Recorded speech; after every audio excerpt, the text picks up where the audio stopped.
गजाननं भूतगणादिसेवितं कपितजम्बूफलचारुभक्षणम् उमासुतं शोकविनाशकारणं नमामि विघ्नेश्वरपादपङ्कजं। शिवानन्दं शिवरूपं गुरुसाक्षात् शिवस्वयं संसारशोकहर्तिं ध्यता शिवानन्दरूपं ब्रह्मविद्याप्रदायकं साकरे वंशप्रवर्तितं जीवशिवाय भवती ज्ञानेन तत्पदं बोधितं।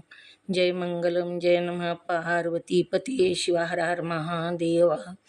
वंदे श्रीमद्रामं सद्गुरुमति शांति शीतया श्रेष्ठं कामादिराक्षसारी भवजलधो ततो बोधसेतुकरम्। ओम तत्सत् प्रब्रह्मणे नमः। संत शिरोमणी मन्मथ स्वामी महाराज की जय। सद्गुरु सिद्धारूढ स्वामींच्या चरणी वंदन करून श्रोत्रिय ब्रह्मनिष्ठ सद्गुरू शिवानंद स्वामी परभणीकर माझ्या हृदयामध्ये स्थापित करून सद्गुरू पंडित पितांबरजींना वंदन करून जगद्गुरू पंचाचार्यांना वंदन करून जगद्गुरू शंकराचार्यांना वंदन करून त्रिकालवंदनीय गुरुमाऊली लिंगायक्य गुरु महालिंगेश्वर शिवाचार्य महाराज यांच्याही चरणी कोटी कोटी प्रणिपात करून श्रोत्रिय ब्रह्मनिष्ठ सद्गुरू महादेव कुंभारप्पाजी यांच्याही चरणी अनंत कोटी प्रणिपात करून तसेच तुम्हा सर्व मोक्षु साधकांच्या चरणी विनम्र अभिवादन करून पंचीकरण ग्रंथामध्ये प्रवेश होऊया।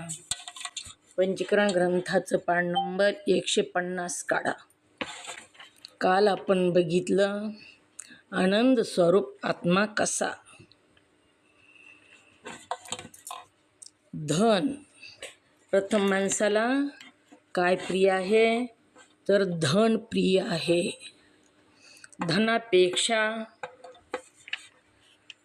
धनापेक्षा पुत्र प्रिय आहे। पुत्रापेक्षा सुद्धा शरीर प्रिय आहे।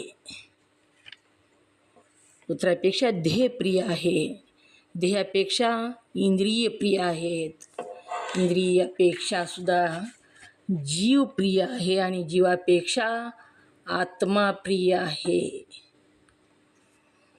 हे आपण काल बघितलेलं आहे। तर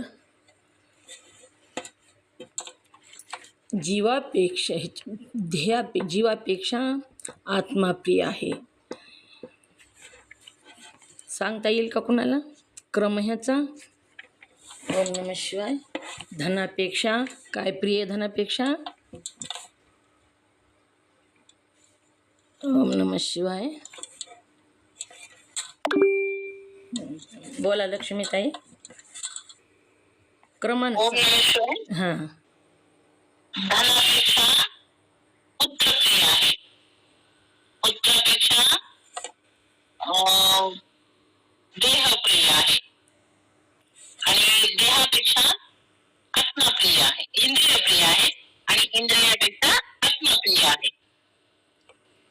धन 1 पुत्र 2 आणि पुत्र 2 इंद्रिय 3 स्वतः देह 4 बोला आणि आत्मा 5वा। ओम नमः एक राहिलं। कोणतं राहिलं नंदा काकी? कोणतं राहिलं सांगायचं? कोणतं राहिलं? म्यूट करा ताई। नंदा काकी कोणतं राहिलं सांगायचं? हात वरी करा।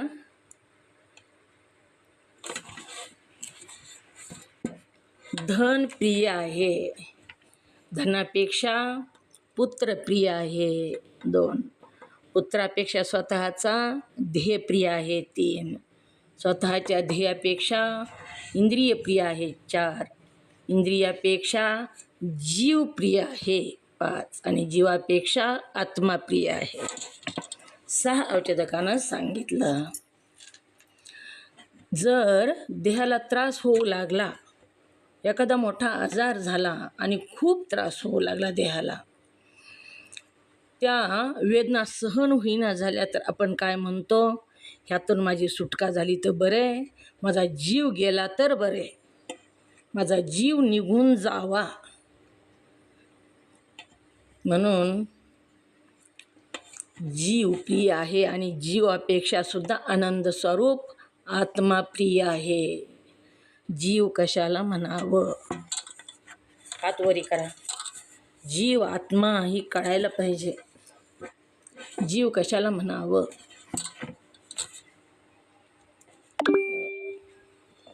ओम नमः शिवाय. मीनाताईंनीच हात वरी केलाय. आणखीन करा. कोण आहे? कोणालाच येत नाही का जीव कशाला म्हणावं? कितीतरी वेळा सांगितले जीव कशाला म्हणावं. बोला लक्ष्मीताई, जीव कशाला म्हणावं? ओम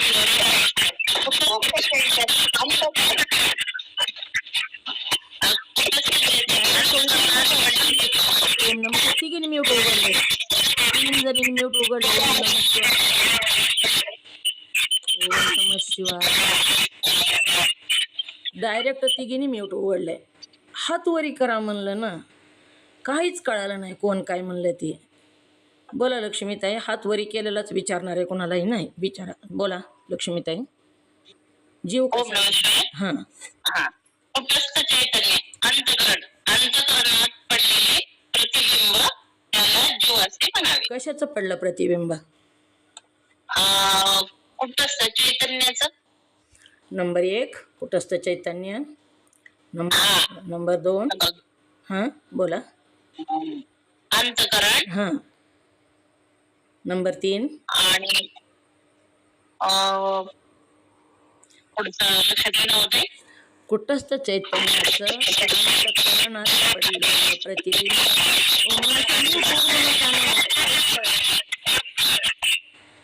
खरखर करायले. दीपाली कोण काकी तुम्ही इतका खरखर, खूप खरखर करायले, काहीच कळना. नंबर 1 म्यूट करा. आता म्यूट करा, खरखर होईल. नंबर 1 कुटस्थ चैतन्य. नंबर 2 अंतःकरण. आणि कुटस्थ नंबर 3 कुटस्थ. म्यूट करा तुम्ही पण. कुटस्थ चैतन्याचं अंतःकरणात पडलेलं प्रतिबिंब त्याला जीव असं म्हणावं. लक्ष्मीताई म्यूट करा, खरखर होत आहे. ओम नमः शिवाय. मीनाताई बोला, जीव कशाला म्हणावं? ओम नमः शिवाय ताई, तुमच्या चरणाला वंदन. कुटस्थ चैतन्य जीव कशाला म्हणावे? ओम नमः शिवाय ताई. नंबर 1 अंतःकरण. नंबर 2 कुटस्थ चैतन्य. नंबर 3 कुटस्थ चैतन्याचं अंतःकरणात पडलेल्या प्रतिबिंबाला जीव असे म्हणतात. ओम नमः शिवाय ताई, तुमच्या चरणाला वंदन. आत्मा कशाला म्हणावं? म्यूट करा. आत्मा कशाला म्हणावं? नंदाताई ढगे बोला, आत्मा कशाला म्हणावं? खूप दिवसाजण ऐकायला तर लक्षात येतं आता. आत्मा कशाला म्हणावं?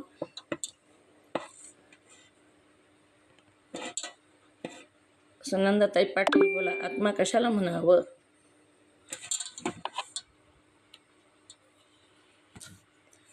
महादेवीताई बनाळे, आत्मा कशाला म्हणावं? ओम नमः शिवाय ताई. नकाशिकांत भरलेल्या चैतन्याला आत्मा म्हणावे. कुठं भरलं चैतन्य नकाशिकांत? नकाशिकांत भरलेल्या चैतन्याला आत्मा म्हणावं म्हणले ताई. ओम नमः शिवाय. काय राहिलं हो शब्द त्यांचा? काय राहिलं सांगायचं? देह राहिला ताई. ओम नमः शिवाय.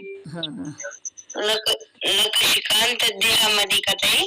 हां, देहामध्ये आपल्या नकाशिकांत. हां शरीर. नकाशिकांत. हां बोला. नकाशिकांत भरलेल्या देहामध्ये आत्मा म्हणावे. म्यूट करा. ओम नमः शिवाय. मीनाताई सांगा. म्यूट करा. ओम नमः शिवाय ताई. हां देहामध्ये नखशिकांत भरलेल्या चैतन्याला आत्मा असे म्हणावे. ओम नमः शिवाय. ऐकलं का बनाळे ताई? महादेवी ताई ऐकलं का? हो ताई. ओम नमः सांगा मग काय शिवाय. ऐकलं, काय हो हो. ऐकलं सांगा. काय सांगितलं त्याने? नकाशिकांत भरले नकाशिकांत देहामध्ये भरलेल्या चैतन्याला आत्मा म्हणावे. उलट सुलट म्हणू नका ना तसं. त्यांनी जसं सांगितलं तसं आता ऐकलेलं तसं बरोबर सांगायचं. त्यांनी जसं म्हणलं तसं. लक्ष्मीताई बोला, आत्मा कशाला म्हणावं? ओम नमः शिवाय. हां, देहामध्ये नखशिकांत भरलेल्या चैतन्याला आत्मा असे म्हणावे. ऐकलं का महादेवीताई?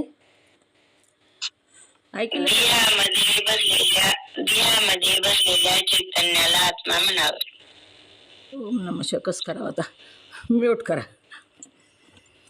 म्यूट करा. त्यांनी तसं सांगितलं का बनाळे ताईंनी, मीनाताईंनी कसं सांगितलं आता? लक्ष देऊन ऐकायचं थोडं. देहामध्ये नखशिकांत भरलेल्या चैतन्याला आत्मा असे म्हणावे. उलटे सुलटे शब्द का घालायचे? जसं आहे तसे घालायचे ना. देहामध्ये नखशिकांत भरलेल्या चैतन्याला आत्मा असे म्हणावे किंवा ओत प्रत भरलेल्या चैतन्याला आत्मा असे म्हणावे. म्हणून या सर्वाचा निराळा सुखरूप आत्मा आहेस.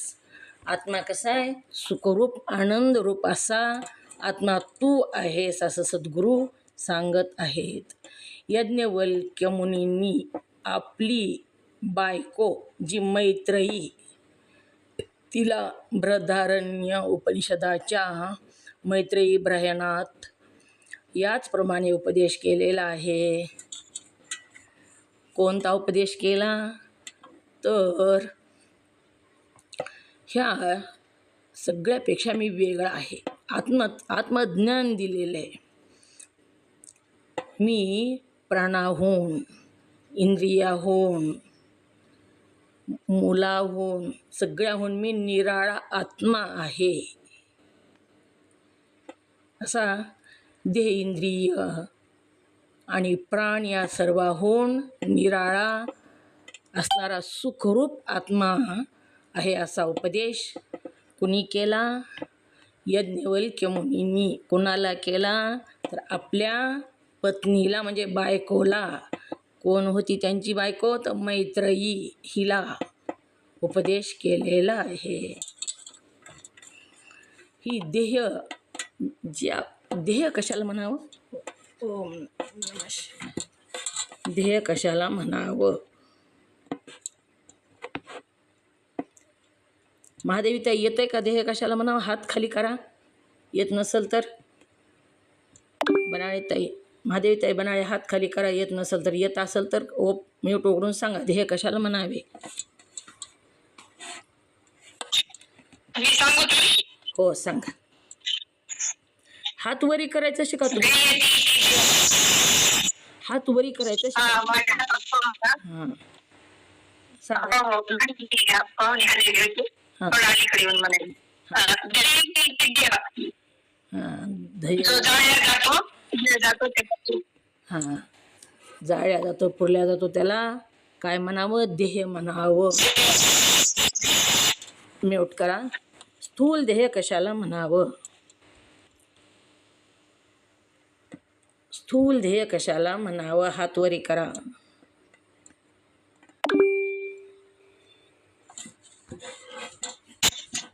सांगू का? बोला मीनाताई. स्थूल देह कशाला म्हणावं? स्थूल देह कशाला म्हणावे? हाताला लागतो आणि डोळ्याला दिसतो, याला स्थूल देह असे म्हणावे. ओम नमः शिवाय. ओम नमः शिवाय. देह, इंद्रिय आणि प्राण या सर्वाहून निराळा सुखरूप आत्मा आहेस असा उपदेश कुणी केला? कुणी केला असा उपदेश आणि कुणाला केला?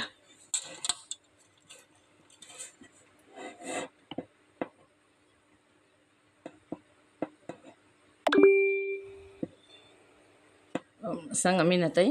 कुणी केला आणि कुणाला केला हा उपदेश? ओम नमः शिवाय.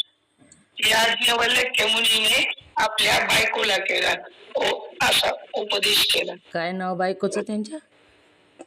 मैत्रीय. हां आपली पत्नी मैत्रीय, हिला उपदेश केलेला आहे. बृहदारण्य उपनिषदाच्या मैत्रेयी ब्राह्मणात याचप्रमाणे उपदेश केलेला आहे. उपनिषद कशाला म्हणावं तर उपनिषद म्हणजे जीव ब्रह्म ऐक्याचं ज्ञान ज्या ग्रंथात सांगितलेलं आहे, ज्याच्यामध्ये सांगितलेलं आहे त्याला उपनिषद असं म्हणावं. जीव ब्रह्म ऐक्याचं ज्ञान, जीव आणि ब्रह्म एकच आहे ह्याचं ज्ञान सांगितलं त्याला उपनिषद असं म्हणावं. मैत्रेयी ब्राह्मणाच्या याचप्रमाणे उपदेश केलेला आहे. त्यात त्यांनी असे सांगितले आहे की जी पती, पुत्र, धन, पशु, देवता, लोक इत्यादी जी मनुष्याला प्रिय असतात. काय काय प्रिय असतं मनुष्याला? पतीला स्त्री प्रिय असते, पत्नी प्रिय असते, बहीण प्रिय असते, आई प्रिय असते. स्त्रीला पती प्रिय असतो, पत्नीला पुत्र प्रिय असतो, पुन्हा धन प्रिय असतं, पशु प्रिय असतात म्हणजे बैल, गाय, कुत्रा जी पाळलेले प्राणी असतात हे प्राणीसुद्धा प्रिय असतात. त्याच्यावरसुद्धा आपण प्रेम करतो, तेही प्रिय असतात. देवता प्रिय असतात, देवतासुद्धा आवडतात ना आपल्याला. आपली इष्टदेवता आवडते, आपण जी देवता आवडते त्याची साधना करतो म्हणून देवता प्रिय असतात. अशा प्रकारे अनेक लोकसुद्धा प्रिय असतात. इत्यादी मनुष्याला प्रिय असतात. ती सर्व त्याच्या आत्म्याच्या सुखाची साधने आहेत. ही प्रिय असणं म्हणजे आत्म्याचं जी सुख आहे आणि त्या सुखाची ही साधनं आहेत. हे सुख देऊ शकतच नाहीत. जो आनंद सुख मिळतं तो सगळा आत्म्याचं आहे. म्हणून प्रिय असतात ती स्त्रीपुत्राधिक. जर त्याला स्वतःलाच प्रतिकूल असतील तर त्याला प्रिय वाटत नाहीत. आत्म्यामुळंच ते प्रिय वाटतात. आनंद स्वरूप आत्मा आहे म्हणूनच ते आपल्याला प्रिय असतात. ते कसं? आपला मुलगा आहे आणि आपलं काहीच ऐकना तर प्रिय वाटत नाही बघा. वेगळं राहतात त्याच्यापेक्षा. त्रास देऊ म्हणजे काहीच ऐकत नाही, नीट वागत नाही, विरोधी वागतो तर तो पुत्र प्रिय वाटत नाही. किंवा स्त्री पतीचं काहीच ऐकत नाही तर ती स्त्री प्रिय वाटत नाही, बाजूला राहतात ते. स्त्रीला पतीचं जमत नाही, विरोध जर भाव असेल तर स्त्रीला पती प्रिय वाटत नाही. हे खरे आहे, पण आत्म्याहून कमी प्रिय असतात. ही सगळे प्रिय असतात परंतु आत्म्यापेक्षा कमी प्रिय असतात. ह्यांच्यावरचं प्रेम कमी होतं. आत्म्याचं प्रेम कधीच कमी होत नाही, जास्त होत नाही. आपलं स्वतःवर किती प्रेम असतं. किती मोठी चूक होऊ द्या आपल्याकडून, आपण स्वतःला माफ करतो. किंवा स्वतःच्या चुकीचं, आपण स्वतःच्या अपराधाचं, चुकीचं समर्थन करतो. आपण प्रिय आहे ते, आपण आपलं स्वतः, आपल्याला आत्मा आपल्याला प्रिय आहे. दुसऱ्याच्या चुकीचं आपण समर्थन करत नाही. मुलगा चांगला वागला तर त्याच्यावरचं प्रेम कमी होतं. पती पत्नीचं जमत नसेल तर पतीचं पत्नीवरचं प्रेम कमी होतं, पत्नीचं पतीवरचं प्रेम कमी होतं. परंतु स्वतःवरचं प्रेम कधी कमी होत नाही. स्त्रीपुत्राधिक जर त्याला स्वतःचाच प्रतिकूल असतील तर त्यास प्रिय वाटत नाहीत. यावरून आपला स्वतःचा आत्माच सर्वापेक्षा अधिक प्रिय आहे. स्त्रीपुत्राधिक प्रिय असतात हे खरे, पण तो आत्म्याहून कमी प्रिय असतात. स्वतःच्या आत्म्यापेक्षा सगळेच कमी प्रिय आहेत. सगळ्यात जास्त प्रिय जर काय असेल तर तो आपला स्वतःचा आत्मा आहे. या कारणामुळे आत्मा आनंद रूप आहे असे स्पष्टपणे अनुभवास येते. कोणत्या कारणामुळे आत्मा प्रिय आहे असं अनुभवास येतं कोणत्या कारणामुळे येतं आत्माच प्रिय असा अनुभवास? ओम नमः शिवाय. लक्षात येईल का? कोणत्या कारणामुळं आत्मा सर्वापेक्षा जास्त प्रिय वाटतो? बोला मीनाताई. ओम नमः शिवाय ताई. स्त्री पुत्राधिक पती पुत्र धन पशु हां इत्यादी मनुष्यापेक्षाही स्वतःचा आत्माच प्रिय वाटतो. ओम नमः शिवाय. कशावरून आत्माप्रिय कशावरून वाटतो? का वाटतो आत्माप्रिय? प्रतिकूल हां आपलं सुखाची साधने प्रतिकूल अवस्थेत आत्म्याच्या सुखाची साधने आहेत म्हणून प्रिय वाटतो. ओम नमः शिवाय. ओम नमः शिवाय. लक्ष्मीताई बोला. हात वरी केलाय, बोला. म्यूट करा. मीनाताई म्यूट करा. हां बोला. हां ओम नमः. हां स्त्री पुत्राधिक जर त्याला स्वतःच प्रतिकूल असतील तर त्यास आत्मा प्रिय वाटतो. हां बरोबर. सर्वापेक्षा. तेवढं सांगता आलं नाही पण तुम्हाला कळालंय. ओम नमः शिवाय. म्हणजे थोडंसं हे करता नाही आलं पण तर म्यूट करा. आपलं पुत्र ऐकत नाही, आपल्या विरोधात गेला तर पुत्र प्रिय वाटत नाही आपल्याला. मग पुत्रापेक्षा आपण स्वतःवरच प्रेम करतो ना. जर पती आपला ऐकत नाही, आपल्या विरोधात जातात तर पती प्रिय वाटत नाही, किंवा पतीला पत्नी ऐकत नाही तर प्रिय वाटत नाही जर विरोधात गेले तर. पण आत्मा कोणत्याही परिस्थितीत प्रिय वाटतो. आपण स्वतःला माफ करतो. आता 15,000चा मोबाईल घेतला आणि मुलाच्या हातात दिला, मुलाकडून खाली पडला, फुटला, तर आपण काय करतो? त्याला एक चापट मारतो. आणि तेच जर स्वतःच्या हातानं फुटला तर ओम नमः शिवाय काय करतो? तर माफ करतो.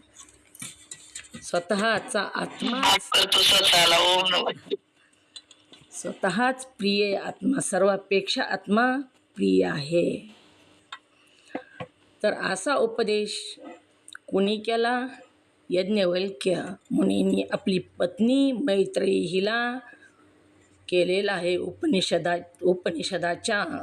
उपनिषदामध्ये केलेला आहे. उपनिषदाच्या मैत्रेयी ब्राह्मणात याप्रमाणे उपदेश केलेला आहे. उपनिषद म्हणजे काय? आताच सांगितलं. काय उपनिषद म्हणजे काय? जीव ब्रह्म ऐक्याचं ज्ञान करून देतो त्याला उपनिषद असे म्हणतात. ओम नमः शिवाय. ज्यामध्ये जीव ब्रह्म ऐक्याचं ज्ञान सांगितलेलं आहे त्याला उपनिषद असं म्हणावं. त्यात त्यांनी असे सांगितले आहे की श्रीपती पुत्र धन पशु देवता लोक इत्यादी जी मनुष्याला प्रिय असतात ती सर्व त्याच्या आत्म्याच्या सुखाची साधने आहेत. म्हणून ती जर अनुकूल असतील ही श्री पती पुत्र धन तर आपल्याला ते प्रिय वाटतात. म्हणून ही काय आहेत? आपल्या आत्म्याच्या सुखाचेच ही साधन आहेत. साधन म्हणजे साध्य वेगळं आणि साधन वेगळं. आपल्याला सुखाचे साधन कसे? गाडी ही सुखाचं साधन आहे. पायी जावं लागत नाही ना, गाडीत जर बसून जाता येतं म्हणजे सुख मिळतं. पलंग झोपायला सुखाचं साधन आहे. ही साधन, साध्य वेगळं आणि साधन वेगळं. मोटरसायकल गावाला जाण्यासाठी सुखाचं साधन आहे. तसंच इथं ही जी स्त्री पती पुत्र धन पशु देवता ही कशा आहेत? आपल्या आत्म्याच्या सुखाचे साधन आहेत. म्हणून प्रिय असतात. साधन आहेत म्हणून प्रिय आहेत. गाडी कशामुळे प्रिय आहे हो? आपल्याला बसून जाता येतं, त्रास होत नाही म्हणून गाडी प्रिय आहे. गाडीची आपण काळजीसुद्धा घेतो. ही साधन आहे म्हणून प्रिय आहे.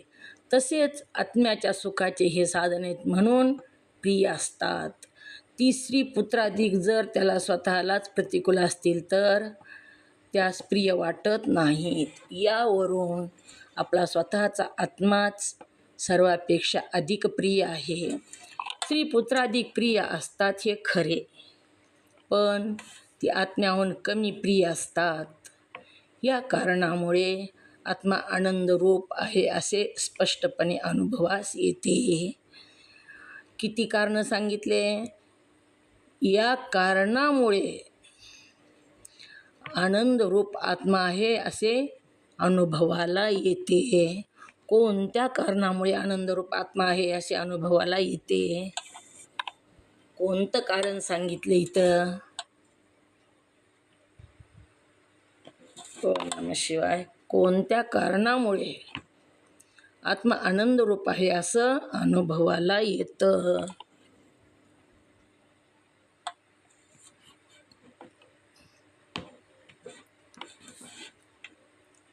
बोला लक्ष्मीताई. आलं का लक्षात? बोला, हातवरी केला, बोला. ओम नमस्कारजी. हां, पती, पुत्र, धन, पशु, देवता या कारणामुळे आत्मा आनंदरूप आहे असं आपल्याला स्पष्टपणे अनुभवास येतो. त्या 6 कारणामुळे. ती जर प्रतिकूल असतील तर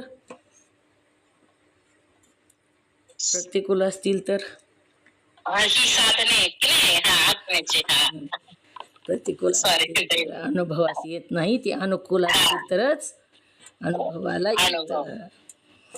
या कारणामुळे आनंदरूप आत्मा ह्या स्पष्टपणे अनुभवास येतं. त्याचप्रमाणे स्वप्न अवस्थेतही आत्मा असतो, म्हणून तो सत्य आहे. तो स्वप्नात जाणतो आहे आणि जागा झाल्यावर स्वप्नात जे काही पाहिले असते ते सर्व बोलून दाखवतो. स्वप्नामध्ये आत्मा असतो असं अनुभवास येतं. खूपदा सांगितले स्वप्नाचं.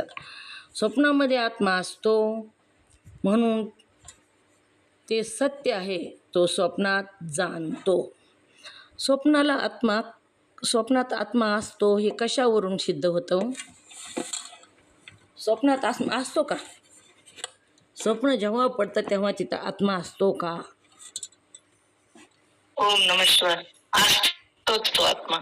कशावरून? असतो. कशावरून? सुनंदाताई बोला, कशावरून असतो? मीनाताई तुम्ही थांबा. सुनंदाताई बोला.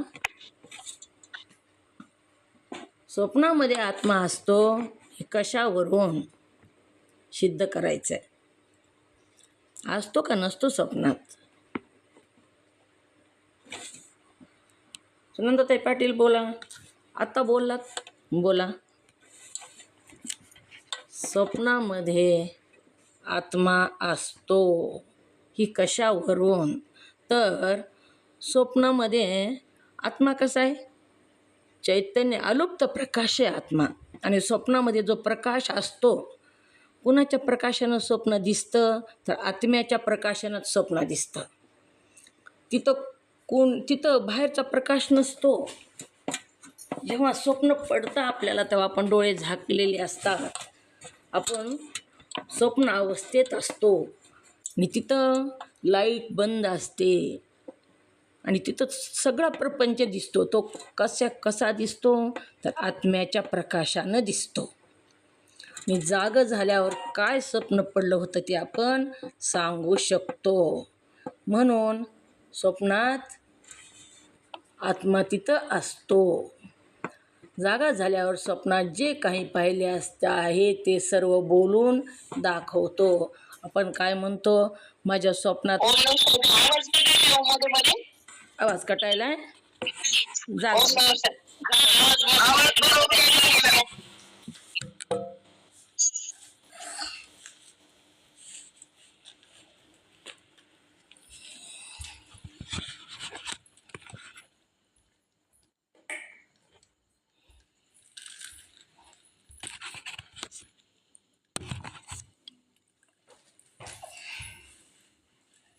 ओम नमः शिवाय. यायला का आता?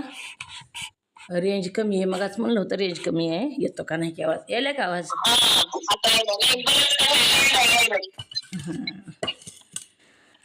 तर स्वप्नामध्ये आत्मा असतो.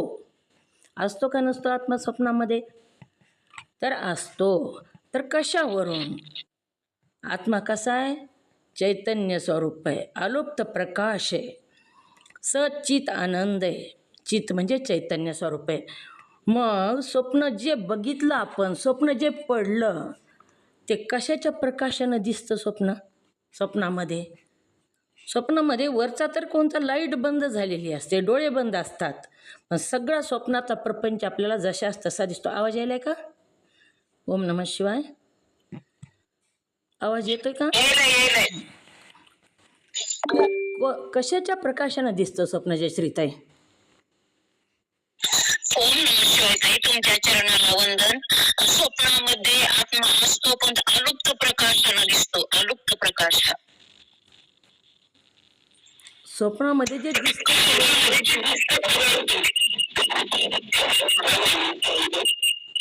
खूप खरखर होईल, काहीच काकी आहे. ओम नमः शिवाय.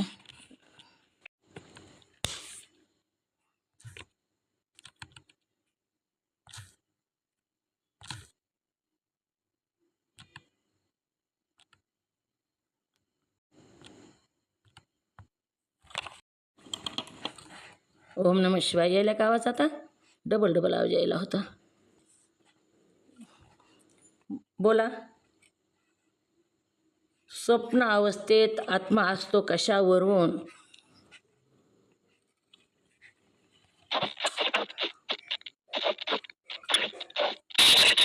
रेंज नाही का? ओम नमः शिवाय. आवाज नाही का?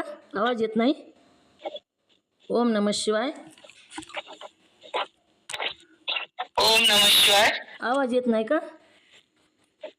ओम नमः शिवाय. नाही वाटतं रेंज. हो, आधीच कमी रेंज आहे म्हणलं. असं आहे का? ओम नमः शिवाय. थांबा, दार उघडते. काय ऐकू नाही मग. ते त्यांना नाही मध्ये मध्ये असतं, लक्षात दिलं काय म्हणायला ते. काहीच ऐकू नाही मध्ये. ओम नमः शिवाय. आवाज ना उघडकी. त्यांच्याकडे रेंज नसते. ओम नमः शिवाय. तू म्यूट ठेवलंस? ओम नमः शिवाय. आवाज यायलाय का? ओम. हो, यायलाय ताई. ओम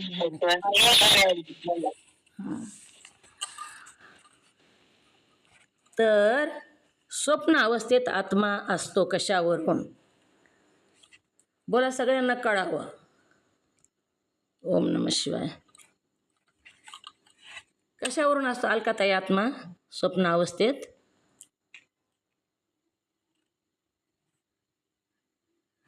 स्वप्न अवस्थेत स्वप्न दिसतं का नाही आपल्याला? ओळखू येतं का नाही? काकी खरखर वाजायले, तुमचा काहीच आवाज येत नाही. म्यूट करा. तर जाग झाल्यावर स्वप्नात जे काही पाहिले असेल ते सर्व बोलून दाखवतो, त्यामुळे चैतन्य रूप आहे. स्वप्नातही आपला आत्मा सर्वात अधिक प्रिय असतो, म्हणून स्वप्न अवस्थेतही तो आत्मा सच्चित आनंद रूप असतोस. याचप्रमाणे सुसुप्ती अवस्थेतही कोणताच प्रपंच नसतो. आता इथं यामुळे चैतन्य रूप आहे. स्वप्न अवस्थेत सगळं स्वप्न आपल्याला बघतो आपण, दिसतं. ते कशानं दिसतं? तर चैतन्य रूप आत्मा तिथं प्रकाशित असतो, प्रकाशमान असतो, म्हणून त्या चैतन्य रूप आत्म्याच्या प्रकाशनच आपल्याला स्वप्न दिसतं.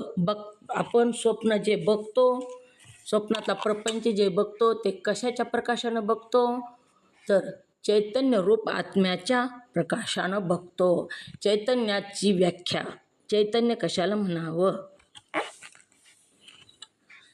ओम नमः शिवाय.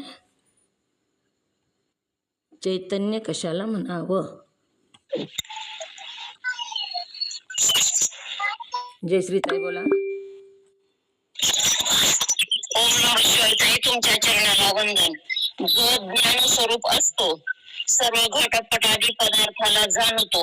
मन बुद्धी इंद्रिय त्या चैतन्याला जाणू शकत नाही. याला चैतन्य म्हणतात. हां, चैतन्य असं म्हणावं. सगळं जाणतंय ते चैतन्य. घटपटादी पदार्थ जेवढे आहेत तेवढ्याला जाणतो. घट कशाला म्हणावं? म्यूट करा जयश्रीताई. घट आणि पट सगळ्या ग्रंथामध्ये घट आणि पटच सांगितलेले आहे. घटपटादी पदार्थ, घटपटादी पदार्थ. तर घट म्हणजे काय? तर घट म्हणजे जी खापराचं असतं गाडगं घट किंवा कळशी, त्याला घट असं म्हणावं. पट म्हणजे वस्त्र. घट आणि पट आपल्याला आयुष्यभर लागतात बघा, नित्य रोज. घट आणि पट जन्मले बरोबर पहिल्यांदा नाळसुद्धा घटामध्ये ठेवतो आणि लहान बाळ जन्मले बरोबर त्याला वस्त्र लागतं म्हणजे पट लागतो. तेव्हापासून जी घटपट लागतो, नित्य घट रोजच लागतो. पाणी प्यायला घट लागतो, आंघोळीला घट लागतो, प्रत्येक कार्याला घट लागतो आणि पटसुद्धा वस्त्रसुद्धा लागतं. आणि सगळ्याच्या घट आणि पट परिचयाचा असल्यामुळं ग्रंथामध्ये घटाचं आणि पटाचंच दृष्टांत दिलेले आहेत. सर्व घटपटादी पदार्थाला जाणतो. मेल्यानंतर सुद्धा घटपट लागतो का नाही? मेल्यावर सुद्धा तिसऱ्या दिवशी सुद्धा लागतो. मेलेल्या दिवशी आंघोळ घालायला लागतो, जाताना वस्त्र घालूनच नेतो, पण घट तिसऱ्या दिवशी सुद्धा लागतो का? ओम नमः शिवाय. कसा लागतो तिसऱ्या दिवशी बोला? मी एकटीच बोलायला बरं वाटत नाही. हां, ओम नमः शिवाय दूध घालायला लागतो. हां, दूध घालायला. तिसऱ्या दिवशी दूध घालायला लागतो. म्हणून घट आणि पटाचं इथं दृष्टांत दिलेले आहेत. तर घट कशाला म्हणावं, आलं का लक्षात? घट कशाला म्हणावं? हो ताई, मातीच्या मडक्याला. मातीचा असो, तांब्याचा असो, पितळाचा असो, कशाचं बी असो घट. आणि पट म्हणजे वस्त्र. सर्व घटपटादी पदार्थाला जाणतो. ज्ञान स्वरूप आहे तो, सगळेच ज्ञान आहे त्याला. हे स्वप्नातही आपला आत्मा सर्वात अधिक प्रिय असतो. स्वप्नात सुद्धा आत्मा प्रियच असतो. म्हणून स्वप्नावस्थेतही तो आत्मा सच्चित आनंदरूप असतोस. सच्चित आनंदरूप आत्मा स्वप्नात सुद्धा असतो. शिष्याने विचारलं होतं, जागृत अवस्थेमध्ये सच्चित आनंदरूप आत्मा कसा असतो? स्वप्नावस्थेमध्ये सच्चित आनंदरूप आत्मा कसा असतो ते सांगा. आणि सुसुप्तीमध्ये सुद्धा सच्चित आनंदरूप आत्मा कसा असतो? तर ही स्वप्न अवस्थेमध्ये सच्चित आनंदरूप आत्मा असतो. त्याचप्रमाणे सुसुप्ती अवस्थेत कोणताच प्रपंच नसतो. झोपीमध्ये काय दिसतं का? प्रपंच दिसतो का? गाढ झोप लागलेली आपल्याला. स्वप्न अवस्था नाही, जागृत अवस्था नाही, सुसुप्ती अवस्था आहे. तर ह्या सुसुप्ती अवस्थेमध्ये काय दिसतं? ओम नमः शिवाय. काय असतं सुसुप्ती अवस्थेमध्ये? गाढ निद्राच असते. हां, निद्रा म्हणजेच सुख असतं तिथं. गाढ निद्रा. किती सुखानं झोपतो, कोणताच तिथं प्रपंच नसतो. म्हणून ह्या गाढ निद्रेला जाणणारा तू आत्मा सुखरूप सच्चित आनंदरूप आहेस. सुसुप्ती अवस्थेमध्ये सुद्धा मी सुखानं निजलो होतो, खूप छान झोप लागली, मला सुख प्राप्त झालं, ही जाग झाल्यावर सांगतो. म्हणून तिथं सुद्धा सच्चित आनंदरूप आत्मा असतो असे सिद्ध होते. अशा रीतीने विचार केला असता स्थूल, सूक्ष्म आणि कारण तीनही देहाचा तो दृष्टा आहेस. तर स्थूल देह कशाला म्हणावं?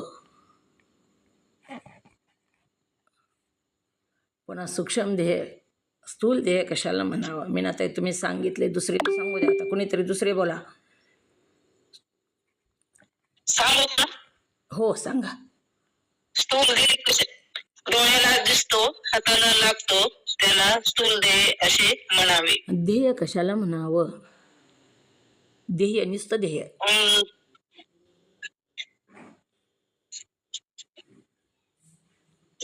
ओम नमः शिवाय.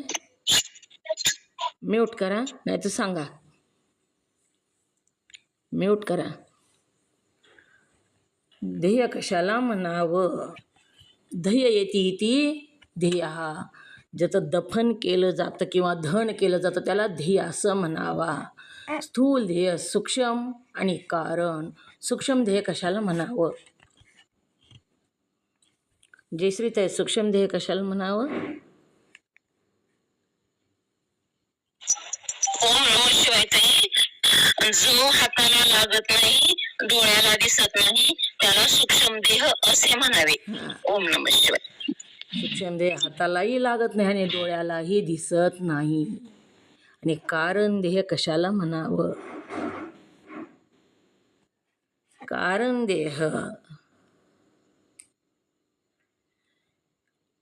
स्थूल देह 1, सूक्ष्म देह 2, आणि ह्याच्या अपेक्षेनं 1, 2 आला म्हणून तिसरा कारण 3 म्हणजे कारण देह. स्थूल आणि सूक्ष्म ह्याला कारण जो आहे त्याला कारण देह असं म्हणावं. कारण येतो, कारण असल्याशिवाय कार्य होत नाही. वडाचं बीज असल्याशिवाय वडाचा वृक्ष उत्पन्न होत नाही. तसं 1, 2च्या अपेक्षेनं 3 आला आणि तिसरा हा कारण देह आहे. कारण म्हणजेच अज्ञान. अज्ञानालाच कारण देह असं म्हणतात. ही दोन्ही अज्ञानापासून स्थूल आणि सूक्ष्म उत्पन्न झालं म्हणून स्थूल आणि सूक्ष्म देहाला कारण म्हणजेच कारण देह. जसं पुत्र जन्मण्यासाठी आई वडील कारण असतात म्हणून तो कारण देह. या तीनही देहाचा तू दृष्टा आहेस. दृष्टा म्हणजे दृष्टा कशाला म्हणावं? दृष्टा कशाला म्हणावं? ओम नमः शिवाय. सुनंदाताई पाटील बोला, दृष्टा कशाला म्हणावं? सुनंदाताई पाटील, दृष्टा कशाला म्हणावं? जयश्रीताई,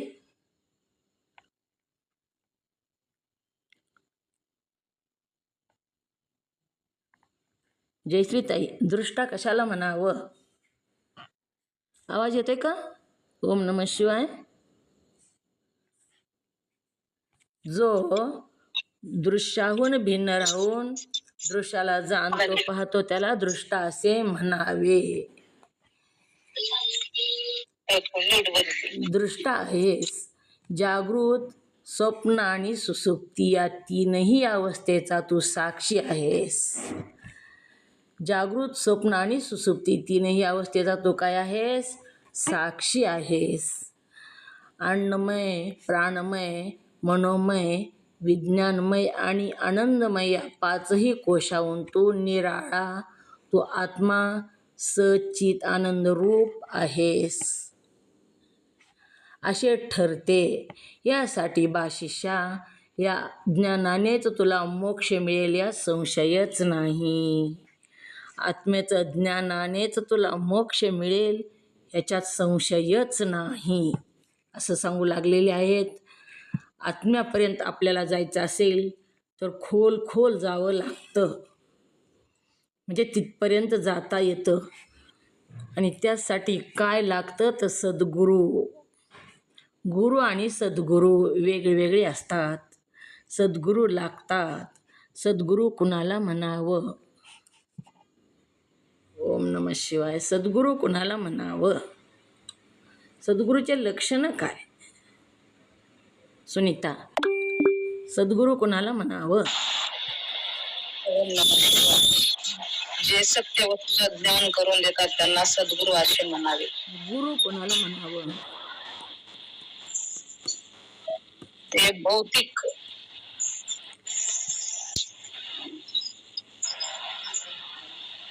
भौतिक पदार्थाचं ज्ञान करून देतात त्यांना गुरु म्हणावं, आणि सत्य वस्तूचं ज्ञान करून देतात त्यांना सद्गुरू असं म्हणावं. सत्य वस्तू म्हणजे काय? सत्य वस्तू कशाला म्हटलं इथं? आत्मज्ञानाला आत्म्याचं आत्मवस्तू. ज्ञान करून. आत्मा हीच सत्य वस्तू आहे, ज्ञान नाही. आत्मवस्तू हीच सत्य वस्तू आहे. या आत्म्याचं ज्ञान करून देतात त्यांना सद्गुरू असं म्हणावं. सद्गुरू कसे असावे? सद्गुरू ओम नमः शिवाय. सद्गुरू कसे असावे? ब्रह्मनिष्ठ, श्रोत्रिय, ब्रह्मनिष्ठ, कृपाळू आणि दयाळू असे सद्गुरू असावे. ओम नमः शिवाय. श्रोत्रिय कशाला म्हणावं?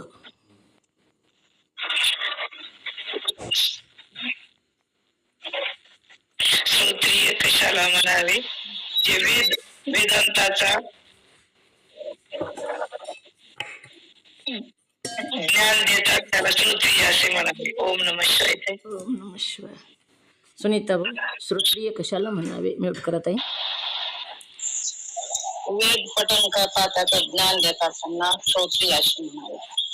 वेदांतात ओम नमः शिवाय. सांगता येईल का कोणाला? जयश्रीताई, श्रोत्रिय कशाला म्हणावे? ओम नमः शिवाय. यांचाही सांगून बघते. जे सत्य शास्त्राचे ज्ञान करून देतात त्यांना श्रोत्रिय सद्गुरू असे म्हणावे. ओम नमः शिवाय. श्रोत्रियची व्याख्या लिहून घ्या. जे सत्य वस्तूचं ज्ञान करून देतात, ज्यांची श्रुती जी आहे त्या श्रुतीचं ज्ञान त्यांना स्वतःला झालेलं असतं आणि ते शिष्याला ते ज्ञान सांगतात आणि शिष्याच्या सगळ्या शंकेचं निरसन करतात. शिष्याने विचारलं ना शंका कोणती की त्याचं निरसन करतात, त्याला सद्गुरू असे म्हणावे. कसं लिहायचं ते? शंकेचे निरसन करतात. शिष्याच्या शंकेचं निरसन करतात. त्याने श्रुतीचा, शास्त्राचा अध्ययन केलेलं आहे. शास्त्राचं अध्ययन केलेलं आहे ज्याने. ओम नमः शिवाय. ताई कसं लिहायचं म्हणजे व्याख्या काय? श्रोत्रिय शास्त्राचा अभ्यास केलेला आहे ज्याने. शास्त्राचा अभ्यास करून ते शिष्याला ज्ञान देतात आणि शिष्याच्या शंकेचं निरसन करतात. शिष्यानं जर शंका विचारली तर त्याचं निरसन करतात. समजून शास्त्राचा अभ्यास करून शास्त्राचा अभ्यास करून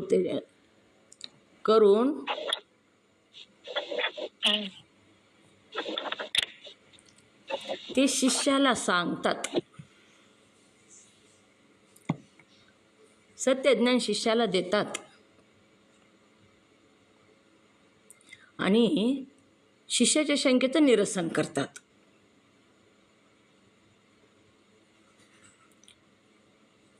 आता शंका तुम्हाला आली, तुम्ही जर विचारलं तर त्याचं उत्तर देणं म्हणजे शंका निरसन करणं, त्याला सद्गुरू असं, श्रोत्रिय असं म्हणावं.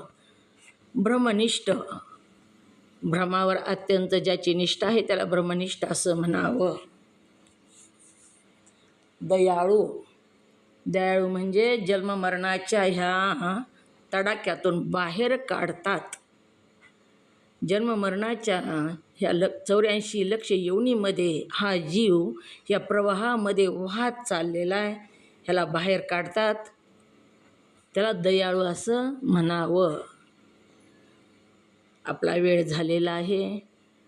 राहिलेला विषय उद्या बघू. झालेली सेवा सद्गुरूंच्या चरणी समर्पित. तुम्हा सर्व मोक्षू साधकांच्या चरणी समर्पित करून सेवेला पूर्णविराम. जे योग्य शब्द सुटले ते सद्गुरूंचे, जे अयोग्य शब्द सुटले ते वाणीचा दोष. ओम नमः शिवाय.